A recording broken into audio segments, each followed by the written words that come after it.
పితా పుత్ర పవిత్రాత్మ నామమున ఆమెన్. దివ్యవాణి ప్రేక్షకులకు సుస్వాగతం.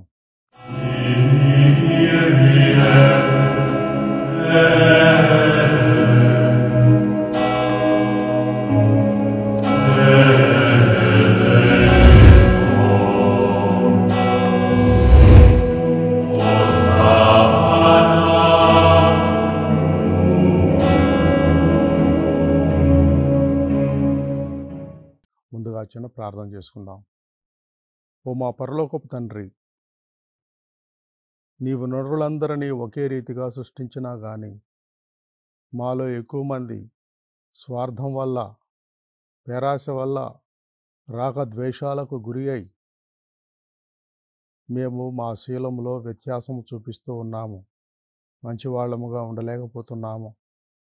ఈనాడు కొన్ని బైబిల్ దృష్టాంతాల ద్వారా, మా జీవన దృష్టాంతాల ద్వారా కొన్ని విషయాలను మేము పరిశీలించి మా జీవితానికి అన్వయించుకొని మేము మంచి వర్తనులుగా మెలిగేటట్లుగా మీ వరాన్ని మాకు దయచేయండి. ఈనాడు ఈ దివ్యవాణి టీవీని వీక్షిస్తున్నటువంటి ప్రతి ఒక్క బిడ్డను పేరు పేరును ఆశీర్వదించండి. వారి కుటుంబాలకు తోడుగా ఉండండి. వారి కుటుంబాల్లోని ప్రతి సభ్యులను పేరు పేరును ఆశీర్వదించండి. యేసు నామం ప్రార్థిస్తున్నాము తండ్రి, ఆమెన్. పితా పుత్ర పవిత్రాత్మ నామమున ఆమెన్. క్రీస్తునాథుని యందు ప్రియ సహోదరి సహోదరులారా, ఒక అందమైన తోట ఉందనుకోండి. అందులో రకరకాల వృక్షాలుంటాయి, మొక్కలుంటాయి, పూలుంటాయి, పండ్లుంటాయి. అవన్నీ కూడా ఒక్కొక్క విధంగా ఉంటాయి. అందమైనటువంటి సువాసన భరితమైనటువంటి గులాబీలు ఉండొచ్చు. చిన్నగా తెల్లగా మంచి పరిమళాన్నిచ్చే మల్లెలు ఉండవచ్చు. టీవీగా తెల్లగా పవిత్రంగా సుగంధాలను పంచే లిల్లీ పుష్పాలు ఉండవచ్చు. లేక ఏ సువాసన లేకుండానే రంగురంగుల వర్ణాలతో శోభితమై రకరకాల పువ్వులు ఉండవచ్చు. అదేవిధంగా మానవులు కూడా ఈ సమాజంలో రకరకాలుగా ఉంటారు. ఎక్కువ మంది మానవులు తమ యొక్క రాగద్వేషాల వల్ల, అంటే తమ యొక్క స్వార్థం వల్ల కానీ, లేకపోతే తమ యొక్క పేరాశ వల్ల కానీ కొంచెం చెడు వర్తనతో జీవిస్తూ ఉంటారు. కానీ దేవుని యందు నమ్మకం కలిగి మంచి జీవితం జీవించేవాళ్ళు సరళ వర్తనులుగా ఉండి వాళ్ళు దేవుని అభిమానాన్ని చూరగొంటారు. ఈరోజు కొన్ని బైబిలు మరియు నిత్య జీవిత దృష్టాంతాల ద్వారా మన జీవితాలకు కొన్ని విషయాలను అన్వయించుకొని మన ఆధ్యాత్మిక జీవితంలో ఎదగడానికి ప్రయత్నిద్దాం. నరులంతా కూడా చేసేది ఒకే పని అయినా కానీ భిన్నంగా వ్యవహరిస్తూ ఉంటారు. కొంతమంది స్వార్థ బుద్ధితో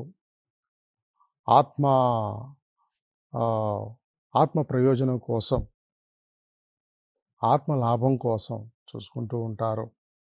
కొంతమంది సరళ బుద్ధితో, నిస్వార్థ బుద్ధితో ప్రవర్తిస్తారు. భగవంతుడికి ఇలాంటి నిస్వార్థ బుద్ధితో ఇతరులకు సేవాభావం, ఇతరుల పట్ల సేవాభావంతో ఉండే వారి పట్ల ఆదరణ చూపుతాడనేది ఈ దృష్టాంతాల ద్వారా మనకు తెలుస్తూ ఉంది. ఇలాంటి వారిని దేవుడు కరుణిస్తాడు. ఈ దైనందిన జీవితంలో ఒకే రంగంలో పనిచేసే వ్యక్తులు భిన్నంగా ప్రవర్తించడం అనేది ఒక ఆసక్తికరమైనటువంటి విషయము. ఈ వ్యత్యాసాలను మనం ఈరోజు గమనించుకుందాం. ముందుగా ఆదికాండము 4వ అధ్యాయము 3 నుంచి 4వ వచనం వరకు చూసుకుంటే కయీను ఏబేలు దృష్టాంతం మనం తీసుకుందాం. కయీను ఏబేలు అన్నదమ్ములు. కయీను వ్యవసాయం చేసేవాడు, ఏబేలు గొర్రెలు కాచుకునేవాడు. కయీను ఏం చేశాడంటే అర్పణగా తన యొక్క పొలంలో పండినటువంటి శ్రేష్టమైనటువంటి ఫలాలను దేవుడికి అర్పించకుండా పనికిరాని విషయాలను, పనికిరాని ఫలాలను దేవుడికి అర్పించాడు. సహజంగానే దేవుడికి అది అయిష్టంగా తోచింది. కానీ ఏబేలు ఏం చేశాడంటే తన యొక్క మందలోని శ్రేష్టమైన గొర్రెపిల్లను తీసి దేవుడికి బలి అర్పించాడు. సహజంగానే దేవుడు ఆ బలిని ఆదరంతో స్వీకరించాడు. హేబెలుని దీవించాడు. ఈ విషయం కయీనుకి కన్ను కుట్టింది. కయీను విషయం ఎలా ఉందంటే, ఒకడెవడో పొలంలో గాలికి పోయే గింజలు దేవుడికి అర్పణం అన్నాడంట. అదేవిధంగా తనకు పనికిరాని వస్తువులు, పనికిరానివన్నీ కూడా దేవుడికి సమర్పించాడు. ఇదొక స్వార్థ బుద్ధితో కూడినటువంటి విషయం.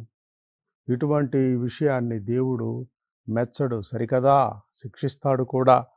ఈ విషయాన్ని మనం ఒక్కసారి పరిశీలించుకోవాలి. కయీనుది వక్రబుద్ధి, హేబెలుది సరళ బుద్ధి. మనం కయీనులా కాకుండా హేబెలులాగా ఉండాలి. ఒకడన్నాడంట, నీ గింజలు నా తాలు కలుపుకొని ఊదుకొని తిందామన్నాడంట. అంటే వేరేవాడి గింజలు వీడి తాలు గింజలు, వీడి తాలు గింజలు వేరేవాడి గింజలు కలుపుకొని ఊదితే తాలు అంతా కూడా ఎగిరిపోతుంది, వాడి గింజలు మిగులుతాయి. ఆ గింజలు చెరిసగం చేసుకొని తిందాము అని అన్నాడంట. అంటే అక్కడ వాడి స్వార్థ బుద్ధి కనపడుతూ ఉంది. నరులందరూ కూడా ఈ విధంగానే ఉంటారు. మంచి విషయాలన్నిటినీ తమకు తాము ప్రోగు చేసుకుంటారు. తమ అవసరాలకు మించి కూడా వాడు నిల్వ చేసుకుంటూ ఉంటారు. ఈ విషయం దేవుడికి ససేమిరా నచ్చదు. ఈ విషయం గురించి మనం చాలా జాగ్రత్తగా ఉండాలి. బుద్ధుడేమంటాడంటే, ఈ ప్రకృతిని లేకపోతే ఈ లోకంలో వస్తువులను మనం ఎలా వినియోగించుకోవాలంటే, ఒక సీతాకోక చిలుక ఒక అందమైన పువ్వు మీద వ్రాలి ఆ తేనెను మాత్రమే స్వీకరిస్తుంది, మకరందాన్ని మాత్రమే స్వీకరిస్తుంది. అంతేకాని ఆ పువ్వును నాశనం చేయదు. కానీ ఆ మకరందాన్ని స్వీకరించడం ద్వారా తన పుప్పొడి రేణువులను తనతో పాటు వేరే మొక్కలకు చేరవేస్తుంది, పుష్పాలకు చేరవేస్తుంది, ఫలదీకరణం గావిస్తుంది, పరాగ సంపర్కం కావిస్తుంది. అదేవిధంగా మానవుడు కూడా ఈ ప్రకృతి నుంచి తనకు అవసరమైనటువంటి మేరకు మాత్రమే వస్తువులను కానీ ఏ విషయమైనా కానీ స్వీకరించాలని బుద్ధుడు మనకు ఒక నీతిని బోధిస్తూ ఉన్నాడు. ప్రియ సహోదరి సహోదరులారా, ఈ కాలంలో మనుషుల యొక్క స్వార్థం, వస్తువులన్నిటినీ కూడా తమ కోసం చేరవేసుకోవడం, లేకపోతే ప్రోది చేసుకోవడం, పోగేసుకోవడం చూస్తుంటే ఎంతో విచారం అనిపిస్తుంది. ఒక ఊరిలో 100 ఎకరాల పొలం ఉంటే, 100 కుటుంబాలుంటే, కేవలం 2, 3 కుటుంబాలు మాత్రమే ఈ 100 ఎకరాల పొలాన్ని కలిగి ఉంటాయి. మిగతా వాళ్ళు పొలాలు లేకుండా ఉండవచ్చు. ఇదంతా కూడా నరుల స్వార్థం వల్ల ఇలాంటి ఫలితాలు, ఇలాంటి విషయాలు మనం ఈ సంఘంలో గమనిస్తూ ఉన్నాం. ప్రియ సహోదరి సహోదరులారా, నరుల్లో స్వార్థ బుద్ధి ఎంతగా పెరిగిపోయిందంటే, నేను కాలేజీలో ఉన్నప్పుడు మదర్ తెరేసా సిస్టర్లు మరియు little sisters of the poor సిస్టర్లు వీళ్ళంతా కూడా కాలేజీ హాస్టల్స్కు విరాళాల కోసం వస్తూ ఉండేవాళ్ళు. ఆ విరాళాల్లో కొన్ని వస్త్రాలు, పెన్నులు కానీ, పుస్తకాలు కానీ ఇవి కూడా వెయ్యవచ్చు అని వాళ్ళు చెప్పారు. అప్పుడు విద్యార్థులందరూ కూడా అతి కొద్ది మంది మాత్రమే ఉపయోగపడే వస్త్రాలు, పెన్నులు కానీ, పేపర్లు కానీ, లేకపోతే పుస్తకాలు కానీ వేస్తూ ఉండేవారు. ఎక్కువ శాతం మంది ఏం చేస్తూ ఉండేవారంటే, తమ వాడగా చిక్కి శల్యమై చివికిపోయి పడవేసే దశలో ఉన్నటువంటి వస్త్రాలు జాగ్రత్తగా పోగు చేసి, ఇంకా పడనటువంటి, రాయనటువంటి పెన్నులు, చినిగిపోయిన పుస్తకాలు ఇలాంటివి అంటే వాళ్ళు చెత్తబుట్టలో పడేసేందుకు బదులుగా ఈ మదర్ తెరేసా లేకపోతే little sisters of the poor వాళ్ళు తెచ్చిన విరాళాల సంచుల్లో, విరాళ సేకరణకు ఉపయోగపడే సంచుల్లో వేస్తున్నారు. అందువల్ల నరుల్లో ఈ స్వార్థ బుద్ధి అనేది పెరిగిన కొద్దీ దేవుని యొక్క కోపాన్ని తీసుకొస్తూ ఉంటారు, పొందుతూ ఉంటారని మనం గమనించుకోవాలి. ప్రియమైన సహోదరి సహోదరులారా, ఒకరోజంట ఒక ధనవంతురాలు తన కూతురి పెళ్ళికి కొన్ని వస్త్రాలు కొనడానికి షాపుకు వెళ్ళింది. అది అత్యంత ఖరీదైనటువంటి షాప్ అన్నమాట. కావలసినటువంటి వస్త్రాలు కొన్న తర్వాత వాళ్ళ ఇంట్లో ఒక పని మనిషి ఉంది, పేదరాలు. ఆ పని మనిషికి ఒక చీర బహుమతిగా ఇవ్వాలనుకొని ఆ షాపు యజమానితో అందంట, అయ్యా, ఒక నాసిరకం చీర ఏదన్నా ఉంటే చూపించండి. మా పని మనిషికి బహుమతిగా ఇవ్వాలనుకుంటున్నాను మా అమ్మాయి పెళ్ళికి అని అన్నది. సరే ఆవిడ ఆ నాసిరకం చీర కొనుగోలు చేసిన తర్వాత ఆవిడ వెళ్ళిపోయింది. తరువాతే ఆ పని మనిషి కూడా ఆ షాపుకి వచ్చింది. అయ్యా! మంచి ఖరీదైన చీర ఉంటే చూపించండి.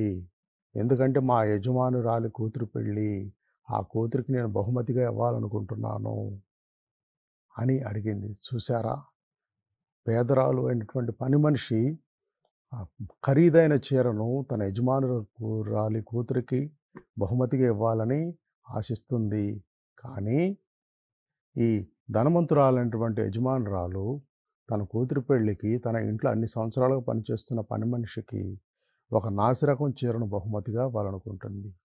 ఎవరి హృదయం గొప్పగా ఉంది, ఎవరి హృదయం పేదగా ఉంది, ఎవరి హృదయం ధనంతో నిండి ఉందో మనకు తెలుస్తూ ఉంది. ప్రియ సహోదరి సహోదరులారా, అందుకనే యేసుప్రభు దేవాలయంలో కూర్చొని ఒకరోజు ఒక విధవరాలు కానుకకు కితాబును ఇచ్చాడు. ఆ విధవరాలి దగ్గర 2 నాణేలే ఉన్నాయి. ఆ 2 నాణేలు తీసి ఆవిడ చందా బుడ్డిలో వేసింది. కానీ ధనికులైనటువంటి పరిసయ్యులు మిగతా వారంతా వారికి కలిగిన దాంట్లో వాళ్ళు ధనాన్ని సమర్పిస్తున్నారు దేవుడికి. ఆ గొప్పలు చెప్పుకుంటున్నారు. ప్రచారమేమో పావలా అంతా. ఇచ్చిన కానుక పావలా అయితే ప్రచారమేమో ముప్పావలా. ఈ విధంగా ఉంటాయి ప్రజల యొక్క భేషజాలు, కోరికలు, స్వార్థపూరితమైనటువంటి ఆలోచనలు. ప్రియ సహోదరి సహోదరులారా, అందుకనే మనం ఏం చేయాలంటే ఏబేలులాగా మనకున్న దాన్ని, శ్రేష్టమైన దాన్ని ఇతరులకు అందించడానికి ప్రయత్నించాలి. కొన్ని ఉదాహరణలు మనం ఇంకా చెప్పుకోవచ్చు. ఒక చెట్టు ఉంది. ఆ చెట్టు ఏం చేస్తుంది? ఎండ వాన రాళ్ళ దెబ్బలనుభవించుచు, ఎండ వాన రాళ్ళు ఇలాంటి దెబ్బలన్నిటిని కూడా అనుభవిస్తూ పరుల కొరకు పండ్లనిచ్చు చెట్లలాగా, పరుల కోసం పండ్లనిస్తుంది, చెట్టుని నీడనిస్తుంది, కలపనిస్తుంది, తన సర్వస్వం ఇస్తుంది. ఉన్న వాటినన్నిటినీ తోటి వారికిచ్చుచు పరుల కొరకు జీవింప నేర్పుము స్వామి అని మనం దేవుణ్ణి ప్రార్థించాలి. ఎలాగైతే ఈ చెట్టు తనకున్న వాటిలో శ్రేష్టమైనవి ఇతరులకు ఇస్తుందో, అలాగా మనకు జీవితంలో ఉన్న శ్రేష్టమైనటువంటి వాటిని ఇతరులకు ఇవ్వడానికి ప్రయత్నించాలి.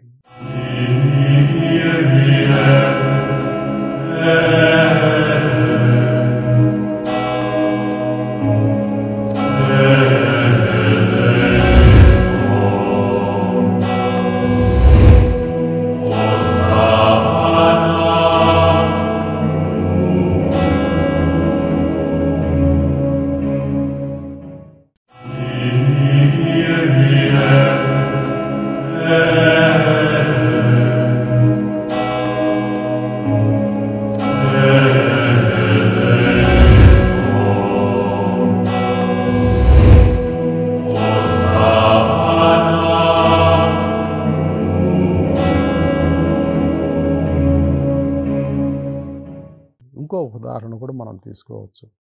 ఒక పశువు, ఆవు కానీ గేదె కానీ అదేం చేస్తుంది?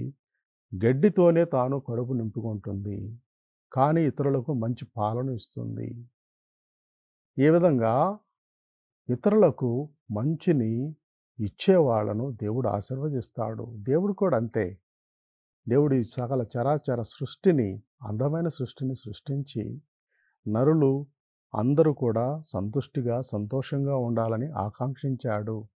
కానీ నరుడొక్కడే స్వార్థబుద్ధితో, పేరాశతో ప్రోగు చేసుకుంటున్నాడు. తాను కూర్చున్న కొమ్మనే తానే నరుక్కుంటున్నాడు. ప్రకృతికి తీవ్రమైనటువంటి హానిని చేస్తున్నాడు.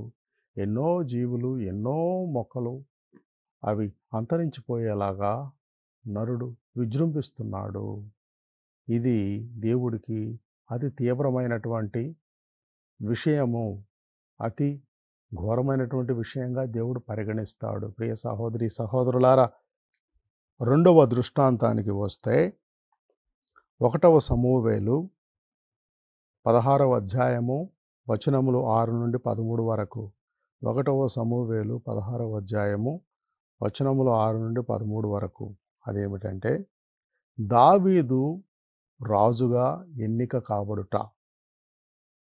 యావే దేవుడు సౌలును రాజుగా ఎన్నుకున్నాడు. కానీ సౌలు ప్రవర్తన, సౌలు యొక్క జీవిత విధానము యావే దేవుడికి నచ్చలేదు. అందువలన సౌలుకి ఆ రాజులో పరంపరలో స్థానం దక్కలేదు. అతని కుటుంబ సభ్యులెవరూ కూడా తిరిగి రాజుగా చేయబడలేరు. అందుకని దేవుడు ఏం చేశాడంటే దావీదును ఎన్నుకున్నాడు. దావీదును అభిషేకించడానికని సమూయేలు ప్రవక్తను ఈషాయి ఇంటికి పంపించాడు దేవుడు. సమూయేలు ప్రవక్త ఈషాయి ఇంటి దగ్గరకు వచ్చినప్పుడు ఈషాయికి 8 మంది పిల్లలు. 8 మంది పిల్లల్లో 7 పిల్లలు ఇంటి దగ్గరే ఉన్నారు. ఒక కడగొట్టువాడైనటువంటి దావీదు మాత్రం గొర్రెలు కాచుకుంటూ పసివాడు ఎక్కడో కొండల్లో మైదానాల్లో ఉన్నాడు. అయితే ఈ సమూయేలు ప్రవక్త ఆ ఈషాయి బిడ్డల్లో ఆ 7 పెద్దవాడైనటువంటి ఎలియాబు ఒడ్డు పొడుగు ఆజానుబాహుడు, ధీర పుష్టికరమైనటువంటి విగ్రహము అదంతా చూసి అతనే రాజు అనుకొని అతనిని అభిషేకించబోయాడు. కానీ దేవుడు అడ్డుపడ్డాడు. దేవుడు అడ్డుపడి, సమూయేలు, నేను ఎన్నుకోవలసినటువంటి వ్యక్తి రాజుగా ఈయన కాదు, ఇంకొక ఆయన ఉన్నాడు. ఎందుకంటే నరులంతా కూడా బాహ్య రూపాన్ని మాత్రమే చూస్తారు. కానీ యావే దేవుడు హృదయాన్ని చూస్తాడు. దేవుడు హృదయాన్ని చూస్తాడు. ప్రియ సహోదరి సహోదరులారా, ఒక సామెత ఉంది, మెరిసేదంతా బంగారం కాదు. మెరిసేదంతా బంగారం కాదు. ఒక కాకి కానీ కోకిల కానీ ఒకే రూపులో ఉండవచ్చు. కానీ వాటి చిత్తంలో కానీ వాటి ప్రవృత్తిలో కానీ ఎంత తేడా ఉంది. కోకిల పాడినట్లుగా శ్రావ్యంగా కాకి పాడగలదా? ఈ విధంగా నరుల బాహ్య స్వరూపాన్ని చూసి మెరిసేదంతా బంగారం అనుకొని భ్రమపడేవాళ్ళు ఎంతోమంది ఉన్నారు ఈ లోకంలో. ప్రస్తుతం నరుల పోకడ, నరుల యొక్క నిర్ణయాలు కూడా బాహ్య స్వరూపాలు, బాహ్య విషయాలను బట్టే ఉంటాయి. కానీ అంతఃస్వరూపాలు అంతర్గతంగా హృదయాన్ని బట్టి ఏమాత్రం ఉండటం లేదు. ప్రియ సహోదరి సహోదరులారా, ఇప్పుడు భారతదేశంలో ఎరుపు రంగు అంటే ఎంతో వెర్రి, ఎర్రగా ఉండేవాళ్లే అందంగా ఉంటారని ఒక ప్రతీతి, ఒక నమ్మకం లాంటిది ఏర్పడింది. అమ్మాయిలు నల్లగా ఉంటే వాళ్లకు అందవిహీనులు అని ఒక ముద్ర ఉంటుంది. వాళ్ళు పాపం ఒక రకమైన శంకతో బాధపడుతూ ఉంటారు. ఎందుకంటే మనకు వస్తున్నటువంటి వ్యాపార ప్రకటనలు కానీ, ఈ పెళ్లి ప్రకటనలు కానీ ఈ విధంగానే ఉంటాయి. అమ్మాయి హృదయం ఎలా ఉన్నా పర్వాలేదు, ఎర్రగా బుర్రగా ఉంటే చాలు, అందంగా ఉంటే చాలు అనే స్థితికి ప్రజలంతా దిగజారారు. ఆ వ్యాపార ప్రకటనలు కూడా మానవ శరీరాన్ని కించపరిచేటట్లుగా ఉంటున్నాయి. కొంచెం బరువు ఎక్కువగా ఉన్నవారు కానీ, నల్లగా ఉన్నవారు కానీ, కొంచెం అందవిహీనతతో కానీ, వైకల్యంతో ఉన్నవారు కానీ, వారు మామూలు మనుషుల కంటే తక్కువ వారు అనేటువంటి విషయం సమాజంలో పెరుగుతూ ఉంది, ప్రచురలుతూ ఉంది. విష బీజాలు నాటుకున్నది పెద్ద వటవృక్షంగా శాఖోపశాఖలుగా విస్తరించి ఉంది. ప్రియ సహోదరి సహోదరులారా, కానీ ఈనాడు దేవుడు ఆశించేది అంతఃసౌందర్యము, హృదయ సౌందర్యము, బాహ్య సౌందర్యము కాదు. ప్రియ సహోదరి సహోదరులారా, ఇప్పుడు మన భారతదేశంలోనే చూసుకుంటే ఎందరో గొప్పవారు ఉన్నారు. లతా మంగేష్కర్ చూడడానికి సౌందర్య రాశి ఏమీ కాదు. అతి సామాన్యంగా ఉండేటటువంటి ఒక స్త్రీ, యువతిగా ఉన్నప్పుడు కూడా అతి సామాన్యంగా కనపడేటువంటి ఒక బాలిక యువతి. కానీ ఆవిడ కంఠం వింటే ఆ మాధుర్యానికి పరవశించిపోతారు. దేశమంతా ప్రపంచమంతా పరవశించిపోయింది. కొన్ని వేల పాటలను పాడి హృదయాల్లో చోటు చిక్కించుకుంది లతా మంగేష్కర్. ఎస్పి బాలసుబ్రహ్మణ్యం ఆయన మంచి గాయకుడు. ఆయనకి పెద్ద అందమైన రూపం ఉందా? సిక్స్ ప్యాక్ బాడీ అలాగేమైనా ఉందా? అలాగేమీ లేదు. కానీ ఆయన తన గానంతో ప్రజలను పరవశింపజేశాడు. సచిన్ టెండూల్కర్ మంచి క్రీడాకారుడు. మంచి క్రీడాకారుడు అంటే 6, 7 అడుగులు ఎత్తు, సిక్స్ ప్యాక్స్, కండలు మెలితిరిగి అలా ఉండాలనుకుంటారు. కానీ ఆయన 5 అడుగుల ఎత్తు మాత్రమే. అంత పొట్టివాడై ఉండి కూడా తను క్రికెట్‌లో ఒక గొప్ప క్రీడాకారుడిగా సువర్ణాక్షరాలతో తన పేరు లిఖించబడ్డాది. చార్లీ చాప్లిన్ కూడా అంత ఎత్తు ఉండేవాడు కాదు. కానీ నవ్వుల రేడుగా మనసుల్లో, అందరి హృదయాల్లో స్థానాన్ని పొందాడు. ఈ విధంగా చూసుకుంటే పేర్లు చెప్పుకుంటూ పోవచ్చు. బాహ్య సౌందర్యము లేనివారు గొప్ప అంతర్ సౌందర్యంతో వెలుగొందారు అబ్దుల్ కలాము. ఆయన చూడ్డానికి అందంగా ఉంటాడా ప్రజల దృష్టిలో, ఈ లోకం దృష్టిలో? కానీ ఆయన ఎంతో సౌందర్యవంతమైనటువంటి ఆత్మ కలిగిన వాడు. అటువంటి గొప్ప నాయకుడు చాలా అరుదుగా భారతదేశానికి లభిస్తాడు. ప్రియ సహోదరి సహోదరులారా, ఈనాడు మనం కూడా ఈ విషయాన్ని దృష్టిలో పెట్టుకోవాలి. మనుషులను కేవలం బాహ్య రూపాన్ని చూసి మనం తీర్పు తీర్చకుండా, ఎన్నుకోకుండా అంతా సౌందర్యాన్ని చూసి మనం మెచ్చుకోవాలి. చివరకు సమూయేలు ప్రవక్త దావీదును పిలిపించాడు. ఎక్కడో గొర్రెలు కాచుకుంటున్నటువంటి ఆ పసివాడైనటువంటి దావీదు తిరిగి రాగానే అతనికి రూపము, రాజుకు ఉండవలసినటువంటి గొప్ప లక్షణాలు లేక బాహ్య స్వరూపం లేకపోయినా కానీ అతని మానసిక సౌందర్యాన్ని, దేవుని మీద ఆధారపడేటువంటి దేవుని స్తుతించే గుణాన్ని చూసి సమూయేలు ప్రవక్త దావీదును రాజుగా అభిషేకించాడు అని మనం చూస్తూ ఉన్నాం. ప్రియ సహోదరి సహోదరులారా, ఈనాడు దేవుడు చూచే విధంగా మనం కూడా మన చూపులు ఉండాలి. మనం చూడగలగాలి. అలాంటప్పుడు దేవుడు తీసుకున్న నిర్ణయాలు ఎలా ఉంటాయో, ఆయన ఆశీర్వాదాలు ఎలా ఉంటాయో అవి మనకప్పుడు చక్కగా అర్థమవుతాయి. ఈరోజు కేవలం బయట విషయాలు చూసి, బయట మెప్పు చూసి దేవుణ్ణి విడిచిపెట్టే గుణాన్ని మనం మానుకోవాలి. నిజమైన ఆత్మ సౌందర్యాన్ని మనం గమనించేటట్లుగా దేవుడు సహాయం దయచేయాలని ప్రత్యేకంగా వేడుకుందాం. పితా, పుత్ర, పవిత్రాత్మ నామమున ఆమేన్.